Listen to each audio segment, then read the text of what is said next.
नमस्कार साथियों, मैं सुरेश कुमार, मैथ निर्देशक, आप सभी प्रिय छात्रों का मेरे इस चैनल पर हार्दिक स्वागत करता हूं।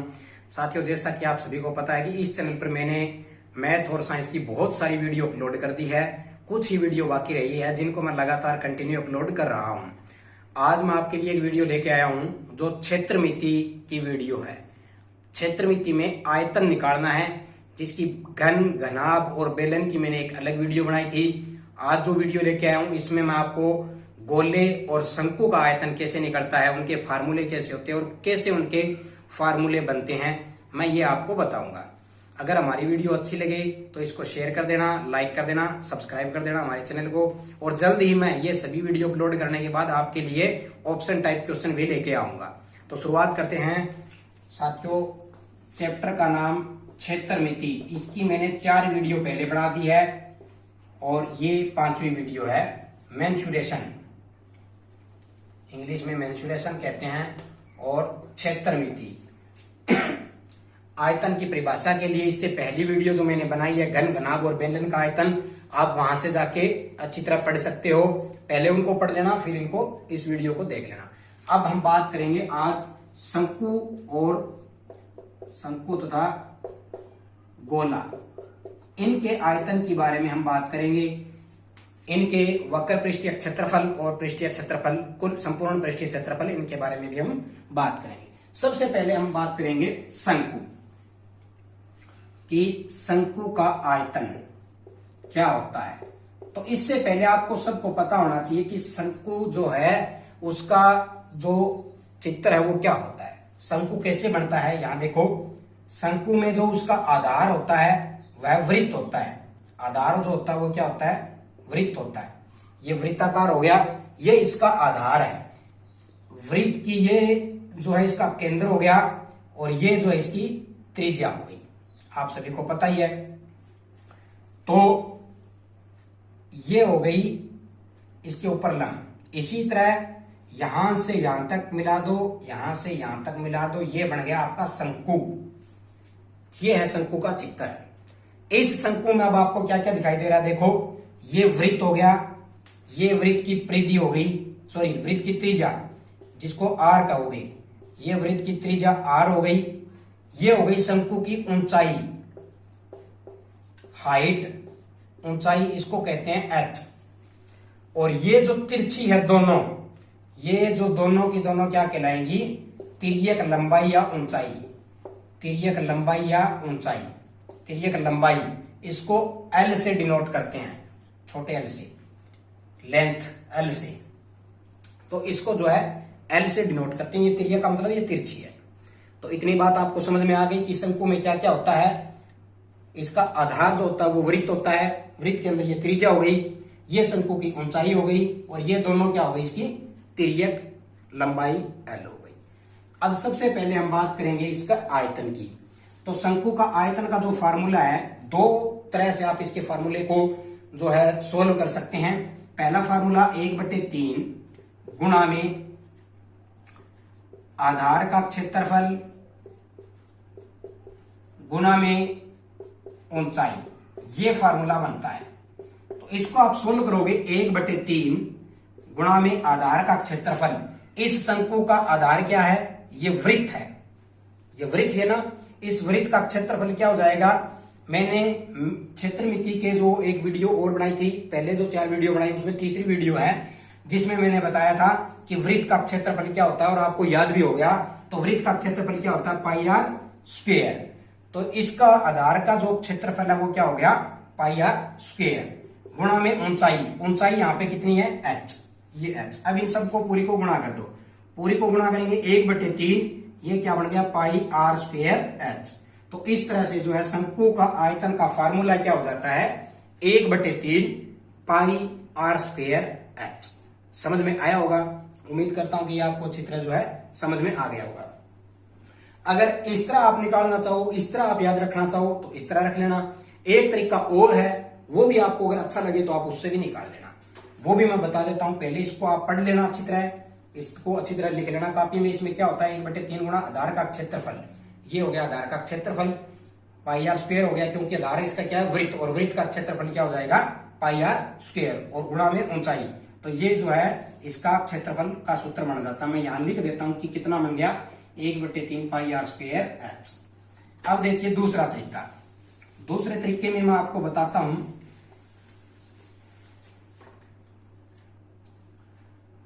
यहां पे मैं एक चित्र बनाऊंगा एक शंकु का। एक शंकु का चित्र मान लीजिए ये है, ये एक शंकु हो गया।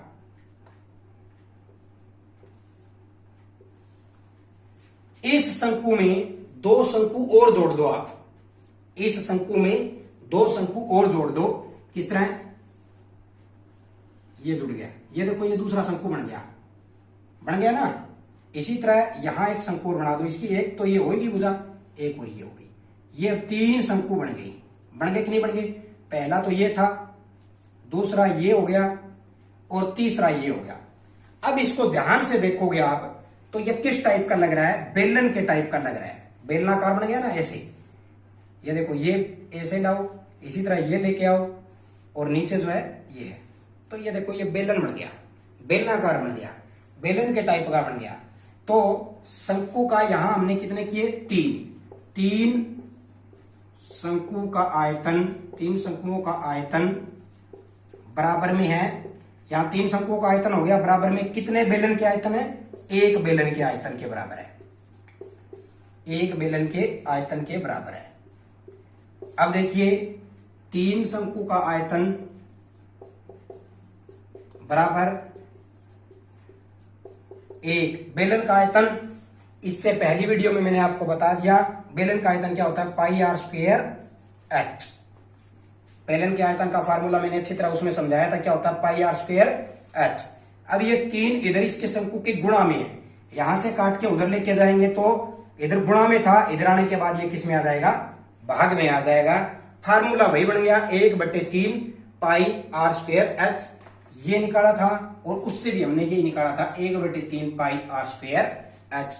तो आपको जो अच्छा लगे, जो तरीका आपको इसके याद करने का लगे, आप उस तरीके से निकाल सकते हो। अगर ये तरीका अच्छा लगे तो ये कर लेना, अगर वो पहले वाला लगे तो इसको फिर रिपीट कर देता हूं। एक शंकु में आप 3 शंकु और ऐड कर दो, इस तरह 3 शंकु ऐड कर दिए। इसकी जो चित्र है वो लगभग किस जैसी दिखने लगी, बेलन जैसे लगी, एक बेलन जैसी, और यहाँ 3 शंकु है, इसलिए 3 शंकुओं का आयतन बराबर है 1 बेलन के आयतन के बराबर। 1 बेलन का फार्मूला होता है पाई आर स्क्वायर एच। 3 इधर गुणा में था, यहां आने के बाद भाग में आ गया, फार्मूला वही बन गया। इस तरह से शंकु का आयतन निकलता है। तो उम्मीद करता हूं कि ये आपको अच्छी तरह जो है समझ में आया होगा। अब अगली बात, इस पे मैं आपको सवाल भी कराऊंगा, लेकिन 1-2 चीज और है इसमें, पहले ही आपको मैं वो बताता हूं। जैसे मैंने ये आयतन का सूत्र लिख लो आप यहाँ पे, क्योंकि सवाल करने में बड़ा काम आएगा ये आयतन। शंकु का आयतन में फार्मूला लिख देता हूं। फार्मूला आपको समझ में आ गया है। 2 तरीके, कोई सा भी तरीका आप अपना सकते हो, 1/3 पाई आर स्क्वायर एच। आप कोई सा भी तरीके से आप इसको निकाल देना। अगली बात, इस चित्र में देखो, अब हमने शंकु का आयतन निकाल लिया। अब देखो आप यहां से ध्यान से देखो, ये और ये और ये एक समकोण त्रिभुज आपको दिखाई दे रही है, दिखाई दे रही है ना, समकोण त्रिभुज दिखाई दे रही है। इसमें क्या है, एक तो वृत्त की परिधि है, इसमें बेलन इसकी शंकु की ऊंचाई है, और ये तिर्यक लंबाई एल है। ये देखो ये तिर्यक लंबाई एल है। तो इनके बीच में आपस में क्या रिलेशनशिप बन रहा है, आपको पाइथागोरस प्रमेय याद आ गया होगा देखते ही। समकोण त्रिभुज में क्या लगता है, पाइथागोरस प्रमेय लगता है। तो पाइथागोरस प्रमेय क्या कहता है, कर्ण का स्क्वायर बराबर लंब स्क्वायर प्लस आधार स्क्वायर। यहां कर्ण क्या है, कर्ण तिरछी रेखा एल है, तो एल का स्क्वायर बराबर कर्ण का स्क्वायर बराबर लंब, लंब यहां पे क्या है, ये हो गया लंब। लंब यहां पे हमने क्या माना है, एच को माना है, तो एच स्क्वायर प्लस में आधार, यहां पे आधार क्या है, इसकी त्रिज्या आर, आर का स्क्वायर। समझ में आई बात। ये मैंने फार्मूला बताया था, कर्ण का स्क्वायर बराबर लंब स्क्वायर प्लस आधार स्क्वायर सूत्र होता है। यहाँ कर्ण क्या है, तिरछी रेखा कर्ण है, एल, एल का स्क्वायर बराबर लंब, यहाँ पे क्या है, ये वाला लंब है, इसकी एच की स्क्वायर प्लस आधार इसकी ये त्रिज्या हो गई, इसका स्क्वायर। अब अगर ये तिर्यक ऊंचाई निकालनी हो तो H square plus R square. ये तो ऐसे कैसे, जो स्क्वायर है ये अगर इधर से उधर आएगा तो ये क्या बन जाएगा, अंडर रूट। तो इस तरह से जो है तिर्यक लंबाई की जो आप फार्मूला है वो भी H square plus R square का अंडर रूट जो है बन जाता है। तो यहाँ पे ये तिर्यक लंबाई का फार्मूला आप यहाँ लिख दो। ये भी कई बार इसमें पूछता है और ये बताना पड़ता है, तो इसके लिए फार्मूला ये लगेगा। समझ में आपके आ गई होगी कि किस तरह से जो है पाइथागोरस प्रमेय के द्वारा हम इसको निकाल सकते हैं। इसमें जरूरी नहीं है तिर्यक लंबाई ही निकालनी हो सकता है इसमें ये भी दी हो, ये दी हो तो हम h निकाल सकते हैं, ये और ये दिए तो हम त्रिज्या निकाल सकते हैं। इसलिए फार्मूला ये आपको याद रखना पड़ेगा, कोई दो इसमें दी होगी और तीसरी में निकालनी है। अब बात आती है शंकु के वक्र पृष्ठीय क्षेत्रफल। शंकु का वक्र पृष्ठीय क्षेत्रफल। शंकु का वक्र पृष्ठीय क्षेत्रफल का सूत्र क्या होता है? पाई आर एल। पाई आर जो इसकी त्रिज्या, एल क्या इसकी तिर्यक लंबाई। अब आप ये याद मानो, आप जैसे शंकु किस टाइप का होता है, जैसे बच्चों के जन्मदिन पे उनको टोपी उड़ाते हैं ना, टोपी लेके आते हैं, या जोकर की टोपी होती है, उस टाइप का होता है ये शंकु। अगर आप इसको ऐसे रखोगे, कहीं भी ऐसे रखोगे तो ये चीज आपकी ढकी जाएगी और इतनी ही आपको दिखाई देगी। तो ये जो क्षेत्रफल हम निकालेंगे यहां तक का, वो क्या कहलाएगा? इसका वक्र पृष्ठीय क्षेत्रफल कहलाएगा। और वक्र पृष्ठीय क्षेत्रफल का क्या हो जाता है? पाई आर एल। तो इस तरह से जो है हम ये क्षेत्रफल निकालेंगे। ये हमने लिख दिया पाई आर एल। अगर ये पूछे इसका संपूर्ण पृष्ठीय क्षेत्रफल निकालो, संपूर्ण पृष्ठीय क्षेत्रफल में हम क्या करेंगे? पाई आर एल तो लिखना ही है हमें, प्लस में इतना इतना तो हमने निकाला ही था, रह क्या गया? ये वाला रह गया, नीचे वाला सारा। तो इस नीचे वाले को निकालेंगे तो ये क्या बन गया? वृत्त बन गया, या शंकु का आधार बन गया। तो शंकु के आधार का क्षेत्रफल, आधार का क्षेत्रफल, तो पाई आर एल प्लस आधार का क्षेत्रफल क्या हो गया? इसका वृत्त बन गया। वृत्त का क्षेत्रफल क्या होता है? पाई आर स्क्वायर। अब इनमें से कॉमन क्या ले सकते हैं हम? पाई कॉमन ले सकते हैं, दोनों में से आर कॉमन आ रहा है और कोई कॉमन नहीं रहा, एक आर इसके अंदर बच गया, प्लस में एक एल इसके अंदर बच गया। तो या तो ये फार्मूला लिख दो, ये भी सही है। अगर शॉर्ट करके लिखना तो पाई आर आर प्लस एल, ये फार्मूला इसका बन गया संपूर्ण पृष्ठीय क्षेत्रफल का। तो अगर आपसे आयतन पूछे तो 1/3 पाई आर स्क्वायर एच। अगर एल निकालना हो तो H square plus R square का पूरे का अंडर रूट। शंकु का वक्र निकालना हो तो पाई आर एल। संपूर्ण पृष्ठीय निकालना हो तो पाई आर एल प्लस नीचे वाले का जो है क्षेत्रफल पाई आर स्क्वायर। ये वृत्त हो गया पाई आर स्क्वायर। इनमें से कॉमन लेने में पाई और आर कॉमन आ जाएगा अंदर, एल प्लस एक आर बच जाएगा, तो एल प्लस आर यहां लिख दो। तो इस तरह से आप वक्र और संपूर्ण दोनों निकाल सकते हो। तो अब मैं आपको एक रकम लेके आपको इसका आयतन समझाता हूं कि किस तरह आयतन। आप याद रखना, जो क्षेत्रफल निकाला अपने हमने वक्र और संपूर्ण, ये दोनों किस में आएगा? स्क्वायर में आया, याद रखना। अगर सेंटीमीटर है तो सेंटीमीटर स्क्वायर, मीटर है तो मीटर स्क्वायर, फुट है तो फुट स्क्वायर। और आयतन हमेशा किस में आएगा? क्यूब में आएगा। मैंने पिछली वीडियो जो बनाई थी उसमें भी आपको बताया था, क्योंकि इसमें 3 बार गुणा होती है इसलिए ये क्यूब में आएगा, उसमें 2 बार गुणा होती है इसलिए ये स्क्वायर में आएगा। मान लीजिए एक शंकु की ऊंचाई 4 सेंटीमीटर है, 4 सेंटीमीटर तथा त्रिज्या 3 सेंटीमीटर है, तो उसका आयतन और तिर्यक लंबाई ज्ञात करें तथा तिर्यक लंबाई ज्ञात करें। ये आ गया सूत्र, ये हमें निकालना है। एक शंकु है जिसकी ऊंचाई कितनी दे दी? ऊंचाई ये 4 सेंटीमीटर दे दी, और इसकी त्रिज्या कितनी दे दी? ये 3 सेंटीमीटर दे दी। अब ये कह रहा है इसकी तिर्यक लंबाई ज्ञात करो और साथ में क्या ज्ञात करो? इसका आयतन। सबसे पहले तिर्यक लंबाई ज्ञात करो। तिर्यक लंबाई के लिए एल बराबर एच स्क्वायर। एच यहां कितना दिया हुआ? इसकी ऊंचाई कितनी दी हुई है? 4 का स्क्वायर, फिर प्लस का निशान आर, आर इसकी कितनी दी हुई है? 3 का स्क्वायर, और पूरे का अंडर रूट। एल बराबर क्या हो जाएगा? 4 का स्क्वायर, 4 चौक 16, प्लस 3 का स्क्वायर क्या हो जाएगा? 3 के 9। एल बराबर क्या हो जाएगा? 16 और 9 को जोड़ेंगे तो कितना आ गया? 25। एल बराबर क्या हो जाएगा? 25 का जो वर्गमूल है वो क्या होता है? 5, क्योंकि पंजे पंजे 25। तो 5 सेंटीमीटर क्या आ जाएगी इसकी? एल या तिर्यक लंबाई कितनी आ गई? 5 सेंटीमीटर। समझ में आई बात? तो इस तरह से हम इसको एल को निकाल सकते हैं। तो फिर से रिपीट कर देता हूं मैं, फार्मूला पुट करना और कुछ नहीं। लंब कितना है? 4 सेंटीमीटर ऊंचाई, प्लस इसका आधार जो त्रिज्या 3 सेंटीमीटर, उसको जोड़ो, हल करके 25 आएगा, 25 का वर्गमूल 5 होता है। तो इस तरह से त्रिज्या की लंबाई 5 निकल जाएगी। इसी तरह हमने त्रिज्या की लंबाई तो ज्ञात कर ली, अगर आयतन ज्ञात करना है तो आयतन का फार्मूला क्या लगेगा भाई, 1/3 गुणा में पाई आर स्क्वायर एच। अब 1/3 पाई कितना है, 22/7 लो आप, 3.14 भी ले सकते हो। अगर पॉइंट में है तो पॉइंट वाली ले लो, अगर पॉइंट में नहीं है तो आप 22/7 ले लो। गुणा में आर स्क्वायर, आर कितना इसकी 3 गुणा में 3 सेंटीमीटर गुणा 3 सेंटीमीटर, और एच कितना इसमें, एच है इसका 4 सेंटीमीटर। हमें एच लेना है, कहीं एल ले लो आप गलती से, क्योंकि फार्मूले में एच है, एल नहीं है। एल जो इसकी त्रिज्या का लंबाई है। अब इसको 3 से 3 कैंसिल हो गया।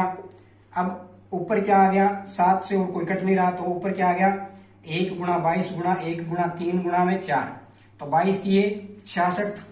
66 को जब 4 से गुणा करोगे कितना आ गया, 6 चौक 24, 2 6 चौक 24 और 2 26। ऊपर वाले की सभी की गुणा करने पे 264 बटे में नीचे में क्या बच गया, एक 7 बचा, 7 एकम 7।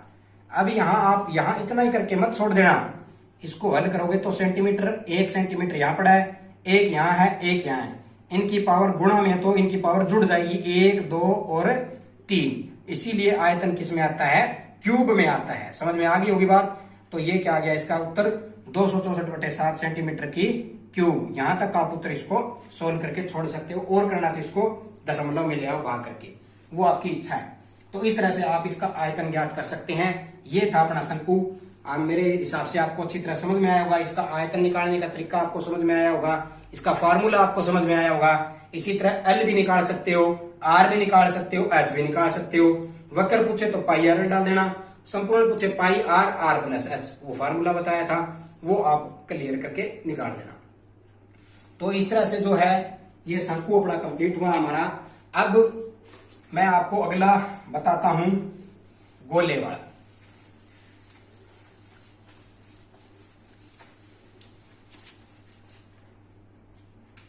सबसे पहली बात है कि गोला क्या होता है। गोले को इंग्लिश में कहते हैं, शंकु को कहते हैं इंग्लिश में कॉन। शंकु के क्या कहते हैं, कॉन। और गोले को क्या कहेंगे, स्पेयर। स्पेयर, गोले को क्या कहेंगे, स्पेयर। तो वो स्पेयर, या फिर आप इसको आप कह सकते हो कि ये एक ठोस पिंड होता है, ठोस या गोलाकार, गोलाकार पिंड होता है। गोला जो स्पेयर है वो ठोस या गोलाकार पिंड होता है। एक होता है, मैं आपको थोड़ा सा बता दूं, पिछली वीडियो में भी बताया था, एक वृत्त होता है, एक गोला होता है, दोनों में बड़ा फर्क है। वृत्त जो है इस तरह होता है और गोला इस तरह होता है।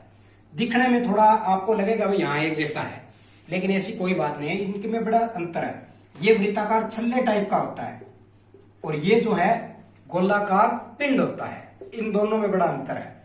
इसका उदाहरण मैं आपको लेके बताऊं तो खुले सिक्के होते हैं ना, जैसे 1 रुपए का सिक्का या फिर 5 रुपए का सिक्का, जो खुले सिक्के होते हैं, ये इसका उदाहरण है। 1 रुपए या 5 रुपए के जो खुले सिक्के होते हैं वो जो है वृत्त होता है, जबकि एक क्रिकेट की बॉल वो क्या होती है, गोला होता है। दोनों में फर्क समझ में आ गया। क्या क्रिकेट की बॉल और सिक्के की आपस में तुलना कर सकते हो आप, नहीं कर सकते, क्योंकि ये एक तरफ से गोल है, ये चारों तरफ से गोल है। तो इस तरह से जो है ये दोनों में फर्क है, मैंने आपको थोड़ा बताने की कोशिश की है। अब बात करते हैं, ये है गोला, और मान लीजिए गोले के अंदर ये इसका केंद्र हो गया, ये इसकी त्रिज्या हो गई। अब हम गोले की आयतन की बात करेंगे कि आयतन कैसे निकाला जाए। इसका आयतन जो है, आप फार्मूला तो होता है इसका 4/3 पाई आर क्यूब, ये फार्मूला होता है। अगर आप इस तरह याद रख लो तो बहुत अच्छी बात है। अगर इस तरह नहीं रख सकते तो जिस तरह शंकु में मैंने आपको तरीका बताया था उस तरह से तरीका मैं आपको इसका समझा सकता हूं, कुछ कोशिश करूंगा समझाने की। इसमें क्या होता है, तरीका आप देख लो कि 3 गोले का आयतन बराबर में होता है, 3 गोले का आयतन बराबर 2 बेलन के आयतन के बराबर है। इस तरीके से आप इसको याद कर सकते हो। भाई 3 गोले ले लो, उनका जितना आयतन आएगा ना, 3 गोले ले लो, उनका जितना आयतन आएगा वो बराबर होगा 2 बेलन के। ये हो गया 2 बेलन, इनके बराबर होगा। मैंने ये कोशिश आपको की है समझाने की। अब आगे इसको कंप्लीट कैसे समझाता हूं मैं, आप देखिए कि 3 गोले का आयतन बराबर में 2 गुणा में 1 बेलन के आयतन कितना होता है, पाई आर स्क्वायर एच। याद है, 2 गुणा में 1 बेलन का कितना होता है, पाई आर स्क्वायर एच। अब एक गोले का आयतन कितना हो जाएगा, ये 3 जो है यहीं लिख दो, ये जो 3 है ये इसकी गुणा में है, गुणा में न रह के इधर किस में आ जाएगा, भाग में आ जाएगा। 2/3 पाई आर स्क्वायर एच एक गोले का आयतन बन गया। लेकिन मैंने यहां एक गोले का आयतन ये बनाया है 4/3 पाई आर क्यूब। अब आपस में मैच नहीं हो रही, क्यों नहीं हो रही, यहां पे एक चित्र के माध्यम से आपको समझाऊंगा मैं, वहां से फिर आपको अच्छी तरह समझ में आएगी। मान लीजिए ये बेलन है, इस एक बेलन में मैंने एक गोला रख दिया, एक बेलन में एक गोला रख दिया। इस गोले की ये हो गया केंद्र बिंदु, ये हो गई इसकी त्रिज्या आर, इसी तरह इस तरफ भी इसकी त्रिज्या आर, इसी तरह इस तरफ भी इसकी त्रिज्या आर, और इसी तरह इस तरफ भी इसकी त्रिज्या आर। बात समझ में आई है, ये इसका केंद्र बिंदु हो गया, यहां से यहां तक आर है इस गोले की बात कर रहा हूं मैं, इसी तरह इसकी आर है। तो ध्यान से देखो, आर और आर इनको जोड़ेंगे तो ये कितनी बन गई, 2r, आर प्लस आर कितनी बन गई, 2r बन गई। और इसी को अगर आप ध्यान से देखोगे तो ये क्या, इस बेलन की ऊंचाई है, बेलन की ऊंचाई है, बेलन की ऊंचाई है h। इस h को आप क्या लिख सकते हैं, हम इस h को हम 2r भी तो लिख सकते हैं, क्योंकि ये h इतनी है, इतनी ही ये r प्लस r है, तो इस h को हम क्या लिख सकते हैं, 2r लिख सकते हैं। 2r लिख सकते हैं कि नहीं लिख सकते, समझ में आई है बात, ठीक है। 2r, h is equal to क्या आ गया, 2r। अब देखिए आप इस h की जगह आप क्या लिख दो, 2r लिख दो। इस h की जगह मैंने लिख दिया गुणा में 2r। अब इसको आप हल करो, गुणा करेंगे 2 की 2 के साथ करी, 2 दूनी 4, पाई आर स्क्वायर की r के साथ गुणा करेंगे क्या आ जाएगा, r की क्यूब, क्योंकि ये r की 2 है, ये r की 1 है, गुणा करेंगे तो जुड़ जाएगी, 2 और 1 3, बटे में क्या आ गया 3। अब देखो ये मिल रहा है कि नहीं मिल रहा, कंप्लीट मिल रहा है। इट मींस आप अगर याद करना चाहो तो गोले का आयतन आप सीधा याद रख लो, 4/3 पाई आर क्यूब। अगर याद नहीं करना चाहते, आप सोचते हो मैं तो हल करके निकालूं, तो आपका तरीका बिल्कुल सिंपल है। 3 गोले का आयतन, 3 गोले ले लो, इन 3 गोले का आयतन में जितना मटेरियल आएगा वो 2 बेलन के आयतन में आएगा, ये आप याद रख लो। 3 गोले बराबर 2 बेलन का आयतन, तो 3 गोले का आयतन बराबर 1 बेलन का कितना होता है, पाई आर स्क्वायर एच। ये 3 इधर आके भाग में आ जाएगा। हमने सिर्फ h को कन्वर्ट किया, h को कन्वर्ट करने के लिए मैंने आपको बता दिया, एक बेलन में एक गोला रख दो, इस गोले की त्रिज्या यहां से यहां तक r है, इसी तरह यहां से लेके यहां तक भी r है, तो ये इसकी r और r ये क्या बन गई, 2r। ये 2r बन गई, ये है बेलन की ऊंचाई, अंदर की भी है और बाहर की भी है, तो इसको h कहेंगे। h को हम अभी क्या लिख सकते हैं, 2r भी लिख सकते हैं, इसलिए यहां पे जो h था वहां हमने 2r लिख दिया। अब हमने इसकी गुणा कर दी, तो 2 दूनी 4 पाई आर क्यूब बटे 3 आ गया। उम्मीद करता हूं ये आपको अच्छी तरह जो है समझ में आई होगी।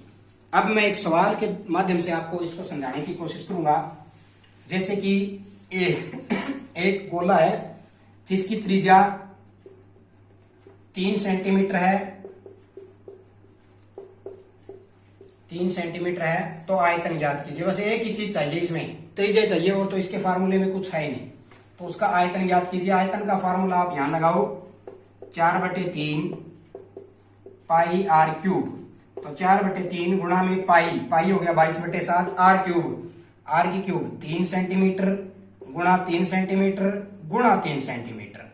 अब 3 से 3 कैंसिल हो गया एक पे, और कोई भी कैंसिल नहीं हो रहा, तो 22 चौके 88, यहां 3 किए 9, 88 की 9 के साथ करो, 9 8 72, 7 बच गए, 9 8 72 और 7 79/7 सेंटीमीटर पूरा गुणा हो गया। अब सेंटीमीटर की कर दो, सेंटीमीटर 1 2 3 है तो सेंटीमीटर की क्यूब, इसीलिए आयतन किस में आता है, सेंटीमीटर क्यूब में आता है। तो ये हो गया भाई गोले का आयतन, इस तरह आप निकाल सकते हो। उम्मीद करता हूं कि ये आपको समझ में आया होगा। अब एक छोटा सा टॉपिक और रह गया हमारा इसमें, कि इसमें ये भी पूछता है कि गोले का आयतन तो आपने निकाल लिया 4/3 क्यूब, 4/3 पाई आर क्यूब। अब ये पूछता है कई बार कि अर्धगोला, अर्धगोले का आयतन, अर्धगोले का आयतन, तो आप इसका क्या निकालोगे। मान लीजिए ये तो गोला, अगर इसको आप आधा कर दो इस तरह, ये क्या बन गया, अर्धगोला बन गया। इसका आधा कर दो, फिर और कुछ नहीं करना। इसका आयतन क्या था, पाई आर क्यूब था। इसका जब चित्र का आधा कर दिया तो आयतन का भी आधा कर दो, आधा का मतलब 2 से भाग कर दो। अब ये पूरा पूरा कट रहा है, 2 एकम 2, 2 दूनी 4, तो आंसर क्या आ गया, 2/3 पाई आर क्यूब। तो अर्धगोले का आयतन का सूत्र क्या बन जाएगा, 2/3 पाई आर क्यूब। ये मैंने क्यों काटा, क्योंकि 2 के बटे में 1 है, ये अंश है, ये भी अंश है, ये हर है, ये हर है, अंश से अंश आप काट सकते हो यहाँ। तो सीधा आपने काट दिया, उत्तर आ गया 2/3 पाई आर क्यूब। अगर अर्धगोले का पूछे तो आधा कर दो बस, उसका और कुछ नहीं करना। इस तरह से जो आप अर्धगोले का आयतन भी निकाल सकते हो, ये भी क्यूब में ही आएगा। तो मैंने आपको इस वीडियो में शंकु और गोले इन दोनों के आयतन और इनसे रिलेटेड जो भी इसमें जैसे तिर्यक लंबाई का फार्मूला बताया था, फिर अर्धगोले का बताया है, इनको कंप्लीट समझाने की कोशिश की। उम्मीद करता हूं कि आपको अच्छी तरह समझ में आया होगा। हमारी वीडियो अगर आपको पसंद आई है, हमारे चैनल को लाइक करें, सब्सक्राइब करें और अधिक से अधिक इसको शेयर करें, ताकि और स्टूडेंट भी इसका फायदा उठा सके। और सारी वीडियो मैं अपलोड कर रहा हूं ITI के अंदर वर्कशॉप कैलकुलेशन ऑफ साइंस, इस चैप्टर की जितनी भी वीडियो मैं इस चैनल पे अपलोड करूंगा, फर्स्ट ईयर और second year. Thank you so much.